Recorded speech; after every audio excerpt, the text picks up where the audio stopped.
नमस्कार, मैं हूं परवेश और आप देख रहे हैं दिल्ली की आज की 10 बड़ी खबरें। शुरुआत करें उससे पहले आपसे एक छोटी सी अपील है। अगर आपने अभी तक द भारत खबर चैनल को सब्सक्राइब नहीं किया है तो तुरंत सब्सक्राइब कर लीजिए और बेल आइकन को भी जरूर प्रेस करिए ताकि आपको हमारी बाकी न्यूज की अपडेट्स तुरंत मिल सकें।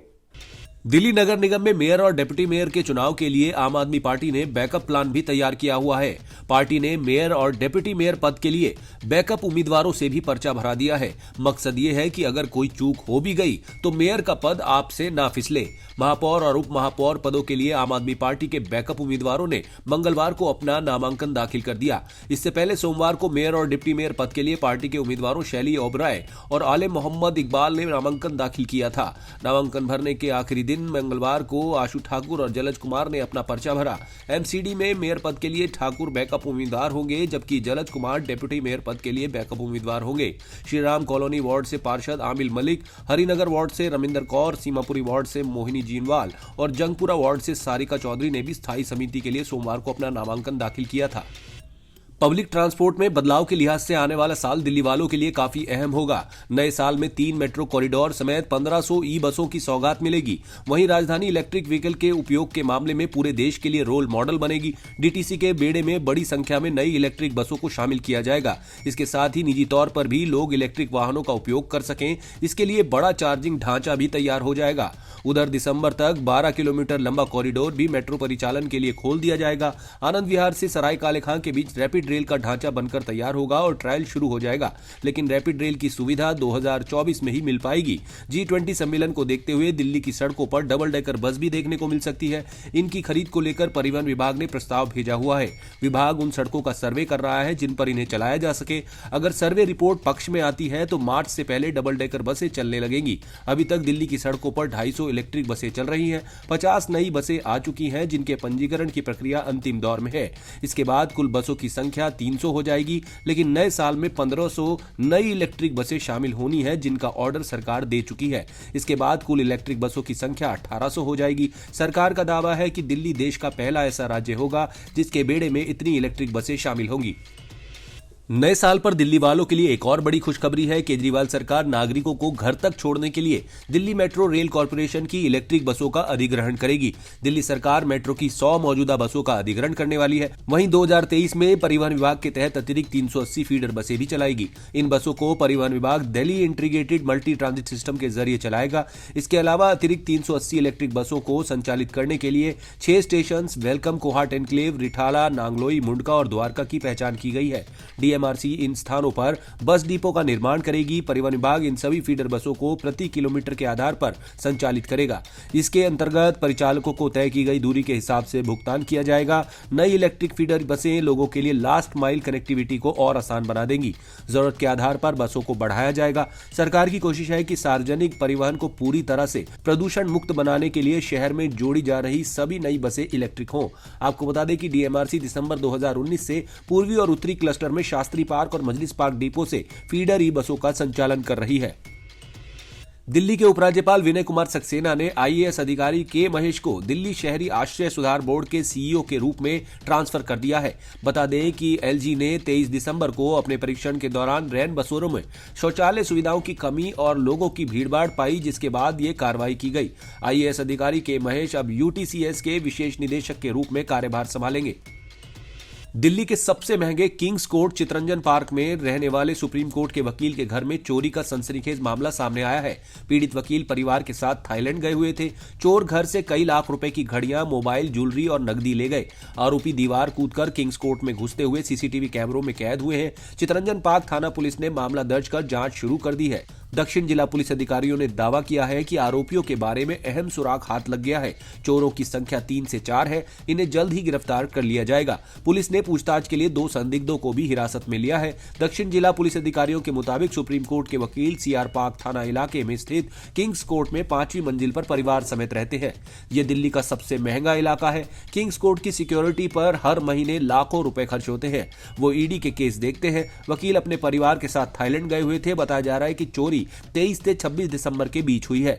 बदमाश शाफ्ट के जरिए 5वीं मंजिल पर पहुंचे थे। दक्षिण जिला डीसीपी चंदन चौधरी ने बताया कि इस मामले में शिकायत वकील के चाचा हरजीत सिंह ने दी है। शिकायत में कहा गया है कि उनका भतीजा 26 दिसंबर को थाईलैंड से वापस लौटा तो चोरी का पता लगा। इसके बाद उन्होंने चोरी हुए सामान की पूरी जानकारी पुलिस को दी। दक्षिण जिला पुलिस अधिकारियों के मुताबिक चोर ज्वेलरी वाली तिजोरी को तोड़ नहीं पाए, इस वजह से वे ज्यादा ज्वेलरी नहीं ले जा सके। पुलिस ने मामले की छानबीन करते हुए आसपास लगी सीसीटीवी कैमरे की फुटेज कब्जे में ले ली है। संदिग्धों से पूछताछ हो रही है। दिल्ली के आईजीआई एयरपोर्ट थाना पुलिस ने 1 किलो सोना लूटने के मामले में आरोपी पुलिसकर्मी हवलदार गौरव कुमार और सिपाही रॉबिन के खिलाफ एफआईआर में अपहरण और लूट की धारा भी जोड़ दी है। आईजीआई थाना पुलिस ने पहले आरोपी पुलिसकर्मियों के खिलाफ सिर्फ उगाही और नुकसान करने की मामूली धाराओं में मामला दर्ज किया था। दिल्ली पुलिस कमिश्नर संजय अरोड़ा ने इस मामले में नाराजगी जाहिर की थी। दिल्ली पुलिस की स्पेशल पुलिस कमिश्नर के हस्तक्षेप पर एफआईआर में ये धाराएं जोड़ी गई हैं। आरोपियों के खिलाफ भ्रष्टाचार निरोधक कानून की धाराएं भी जोड़ने की तैयारी है। इसके लिए एयरपोर्ट थाना पुलिस कानूनी राय ले रही है। इसके अलावा इस मामले में गिरफ्तार पुलिसकर्मियों को नौकरी से बर्खास्त करने के लिए आईजीआई एयरपोर्ट जिला ने पुलिस मुख्यालय को पत्र लिख दिया है। इनको जल्द ही बर्खास्त कर दिया जाएगा। पुलिस की शुरुआती जांच में यह बात सामने आई है कि पीड़ित सलाउद्दीन से सोना लूटने वालों में आरोपी पुलिसकर्मी गौरव और रॉबिन के साथ 2 पुलिसकर्मी और थे। ये पुलिसकर्मी सादी वर्दी में थे। ऐसे में इन पुलिसकर्मियों का पता लगाने, लुटेरे पुलिसकर्मियों के पूरे गिरोह का पर्दाफाश करने और लूट की कॉल का पता लगाने के लिए पिछले 1 महीने में तैनात पुलिसकर्मियों का पता लगाने के लिए ड्यूटी रोस्टर निकलवाया गया है। साथ ही पीसीआर कॉल रजिस्टर की जांच की जा रही है। आईजीआई एयरपोर्ट थाना पुलिसकर्मियों के अनुसार आरोपी पुलिसकर्मी आईजीआई थाने के परिसर में लगे सीसीटीवी कैमरों में कैद हो गए हैं। ये पीड़ित को धमकाने के लिए आईजीआई थाने के परिसर में सरकारी पुलिस जिप्सी में लाए थे। इस दौरान पुलिसकर्मी और पीड़ित सीसीटीवी कैमरों में कैद हो गए। पुलिस अधिकारियों के मुताबिक आरोपी पुलिसकर्मी एयरपोर्ट पर 3 अन्य जगह सीसीटीवी कैमरों में कैद हुए हैं। ये पुलिसकर्मियों के खिलाफ सबसे बड़ा सबूत है। दिल्ली के अर्थला मेट्रो स्टेशन के पास बाइक का पहिया लगने पर छात्रों के 2 गुटों में झड़प हो गई। इस दौरान स्थानीय लोगों के बीच चर्चा रही कि छात्राओं से छेड़छाड़ के मामले में छात्रों के एक पक्ष ने कुछ छात्रों को जमकर पीटा। एसीपी साहिबाबाद पूनम मिश्रा का कहना है कि छात्रों के बीच मारपीट का वीडियो सामने आया है। बाइक का पहिया टकराने पर झगड़े का कारण सामने आया है। दोनों पक्षों के छात्रों ने कोई शिकायत नहीं दी है। दिल्ली हाईकोर्ट ने कहा है कि परीक्षा में नकल करना प्लेग महामारी जितना खतरनाक है। इससे समाज पूरी तरह नष्ट हो सकता है। जो लोग नकल करते हैं या इसमें शामिल होते हैं उनके साथ सख्ती से निपटा जाना चाहिए। चीफ जस्टिस सतीश चंद्र शर्मा की खंडपीठ ने कहा, किसी भी देश की प्रगति के लिए शिक्षा प्रणाली की अखंडता अचूक होनी चाहिए। जो छात्र मेहनत करने वालों से आगे निकलने के लिए अनुचित साधनों का सहारा लेते हैं, नकल करते हैं और बच निकलते हैं, वे राष्ट्र का निर्माण नहीं कर सकते। इनके साथ किसी तरह की हमदर्दी नहीं दिखाई जानी चाहिए। इस मामले में कुछ छात्र प्रश्न पत्र हासिल कर लेते हैं और आपस में सवाल और जवाब साझा करते हैं, जिससे उन्हें परीक्षा की तैयारी में दिन रात एक करने वालों के मुकाबले अनुचित लाभ मिलता है।